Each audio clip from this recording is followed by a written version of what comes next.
रहे हैं, लेकिन मैं जीत के लिए निश्चित तौर पे कहती हूँ कि जीत होगी, कांग्रेस की जीत होगी। तखतपुर के मतदाता इस तरह से ठगाने के आदी नहीं हैं, तो मुद्दा विहीन है। विपक्ष अपने बारे में बात नहीं करता कि वो क्यों पलायन कर गए। एक जो टैक्टिक होती है चुनाव लड़ने की, वो टैक्टिक में वो पारंगत है, ये मैं मानूंगी। 2023 के चुनावी समर को लेकर नामांकन की प्रक्रिया जारी है और बिलासपुर में तखतपुर विधानसभा सीट से डॉक्टर रश्मि आशिक सिंह ने आज यहां पर नामांकन दाखिल किया है। रश्मि जी हमारे साथ हैं, क्योंकि अब नामांकन आपने दाखिल कर दिया है और चुनावी रण जो है वो तैयार है। भाजपा ने भी अपना प्रत्याशी उतार दिया है। किस तरह से स्थिति अब देखते हैं तखतपुर में? मैं इंडियन नेशनल कांग्रेस का और प्रदेश के नेतृत्व का बहुत धन्यवाद करती हूं, जिन्होंने मुझे दोबारा अवसर दिया है अपनी पार्टी का प्रत्याशी बना करके। तखतपुर विधानसभा में ये मेरा दूसरा अवसर है जब मैं चुनाव में हूं, और मेरी पृष्ठभूमि हमेशा से कांग्रेस की है और मेरे परिवार की भी पृष्ठभूमि केवल और केवल तखतपुर विधानसभा से ही रही है। और मैं तखतपुर की बेटी हूं, तखतपुर की बहू हूं। ये मेरा सौभाग्य है कि मेरे पिता की जन्मस्थली तखतपुर है, खेती किसानी वहीं है, और मेरे ससुर की भी खेती किसानी और जन्मस्थली तखतपुर है। और ये मेरे लिए सौभाग्य की बात है कि मुझे पिछले चुनाव में भरोसा सभी ने दिया था। माननीय भूपेश बघेल जी ने भी मुझ पर भरोसा किया। लेकिन तखतपुर की जनता प्रयोग भी करते रहती है, भाजपा को भी मौका मिला है, कांग्रेस को भी मौका मिला है। ऐसे में कितने आश्वस्त हैं, क्या स्थिति लगती है भाजपा की अगर देखें, क्योंकि नए प्रत्याशी वहाँ पर उतरे हैं, जरूर दूसरे विधानसभा से आए हैं, लेकिन तजुर्बा उनका पुराना है। एक जो टैक्टिक होती है चुनाव लड़ने की, वो टैक्टिक में वो पारंगत है, ये मैं मानूंगी। लेकिन जनता के बीच 5 वर्ष जिस तरह से हम पति पत्नी दोनों की उपलब्धता रही है, और अगर टैक्टिक थी उनके पास तो 13 में भी वही थे, वही टैक्टिक थी। ऐसा नहीं रहता है। निर्वाचन जनता के बीच जाने का मुद्दा होता है। वो भी देखते हैं कि किसकी सक्रियता है, कौन हर समय उपलब्ध है, और यदि वो उपलब्ध थे तो अपनी जो पुरानी विधानसभा है वहीं उपलब्ध रहते। तो असंतोष भड़काने का प्रयास ये भाजपा की रणनीति हमेशा होती है, और वो तखतपुर में सफल नहीं होंगे कि किसी भी प्रकार की चर्चा कर लें।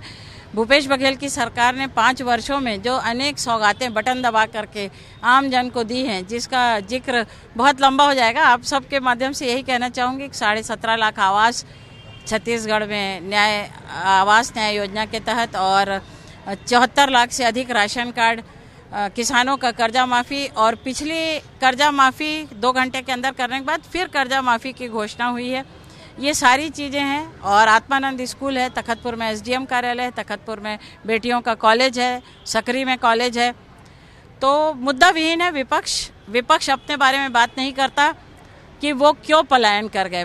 पलायन केवल स्थान से नहीं, पलायन पार्टी से भी है, और एक नहीं, 2 नहीं, अनेक पार्टियों का नाम, मतलब कहना चाहिए कि थोड़ा ज़्यादा तलाक हो गया।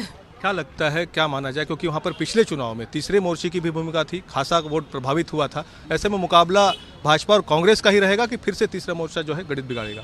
ये मैं अभी नहीं बता पाऊंगी, क्योंकि अभी निर्वाचन प्रक्रिया अधीन है और नामांकन अभी चल रहा है।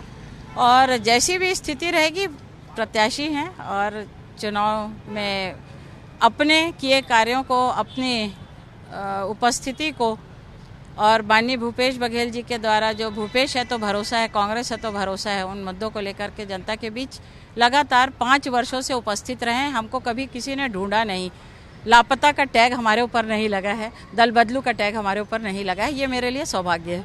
क्या लगता है यही मुद्दा होगा जो दूसरे दल से आए हैं, बाहरी प्रत्याशी हैं, विकास का मुद्दा, इन्हीं सब चीज़ों को लेकर ही रश्मि सिंह जो है चुनावी मैदान में खड़े रहेंगी? हाँ, पिछला चुनाव भी उन्होंने लड़ा था, जहाँ वहाँ उन्होंने आखिरी चुनाव कहा था। तो अब उस जनता के बीच जाने की स्थिति नहीं रह गई, क्योंकि वहाँ के लोगों को एक बार ठग चुके हैं आखिरी चुनाव कह के। और तखतपुर के मतदाता इस तरह से ठगाने के आदी नहीं हैं, और इस बात को समझ रहे हैं, क्योंकि बाजू की विधानसभा है, 20 किलोमीटर दूर विधानसभा है लोरमी। तो लोरमी की जो उनकी हवाएं थी वो तखतपुर में बहा करती थी कि वो कोविड के समय 2 साल बाद में फिर और अनेक कारणों से बोलना नहीं चाहूँगी, और उसको ये विधायक जो होता है वो प्रत्यक्ष मौजूद रहे, मोबाइल पे मौजूद रहे, जिसका मोबाइल ही चालू नहीं रहता है। ये सारी चीज़ें तो लोग कह रहे हैं, मैं नहीं कह रही हूँ, मुझसे लोग कहते हैं। क्या कुछ दावा रश्मि सिंह का तखतपुर विधानसभा को लेकर, कितने मतों से जीतने वाली हैं, क्या कुछ स्थिति देखते? बड़ी बात करना मेरी आदत नहीं है और मैं शब्द का इस्तेमाल करना भी मेरी आदत नहीं है।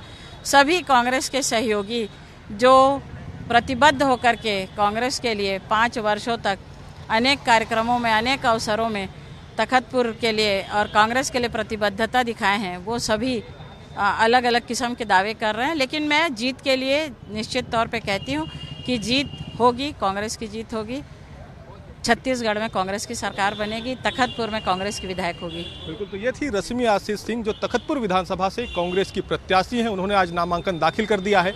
इसके साथ ही अगर कहें तो चुनावी मुकाबला जो है वो अब यहाँ पर दिलचस्प होता नजर आ रहा है, क्योंकि भाजपा के भी प्रत्याशी धर्मजीत सिंह यहाँ पर से चुनावी मैदान में है। ऐसे में अब देखना होगा जब 3 दिसंबर को परिणाम आएंगे तो जनता किसके पक्ष में मतदान करती है।